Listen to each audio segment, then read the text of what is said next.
Dernière ligne droite avant la présidentielle togolaise du 25 avril, après le vote mercredi des corps militaires et paramilitaires.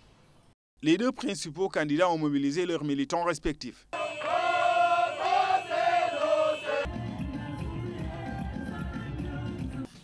Les campagnes du président sortant Faure Gnassingbé et du chef de file de l'opposition Jean-Pierre Fabre cachent pratiquement les activités des trois autres prétendants.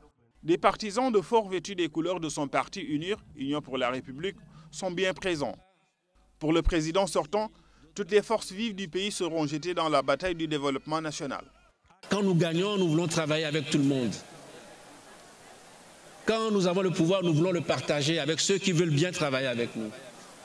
Et c'est ce que nous continuerons de faire parce que, conscients des difficultés, des problèmes, conscients de la tâche qui reste à accomplir, nous savons que nous n'avons pas seuls le monopole de l'intelligence dans ce pays. Contre-pied du leader de l'Alliance nationale pour le changement, Jean-Pierre Fabre. Pour lui, tout n'est pas rose et les réformes s'imposent plus que jamais. Partout, les gens disent « économie ». Ça veut dire on est fatigué. Il y en a même qui le disent en français. On est fatigué. Nous en avons marre. Et vous savez, je viens de l'expliquer un peu là, au cours de ce meeting. Ce n'est pas nécessairement la souffrance parce que on n'arrive pas à satisfaire les besoins essentiels.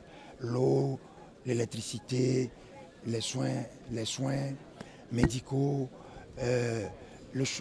l'emploi, tout ça. Non. C'est l'arrogance d'un système. Face aux multiples remous qui ont marqué le processus électoral au Togo, les organisations régionales et internationales veillent au bon déroulement du scrutin. Les élections en Afrique ont véritablement besoin d'observation parce que l'intérêt de l'observation, c'est qu'elle permet quand même de vérifier si les choses se sont passées conformément aux textes qui le régissent, notre constitution et surtout le code électoral qui est la loi fondamentale en matière électorale. Quelques 3,5 millions de Togolais sont appelés ce samedi aux urnes pour élire un nouveau président parmi les 5 candidats en lice. Le scrutin se déroule en un seul tour, faisant du candidat en tête le gagnant d'office.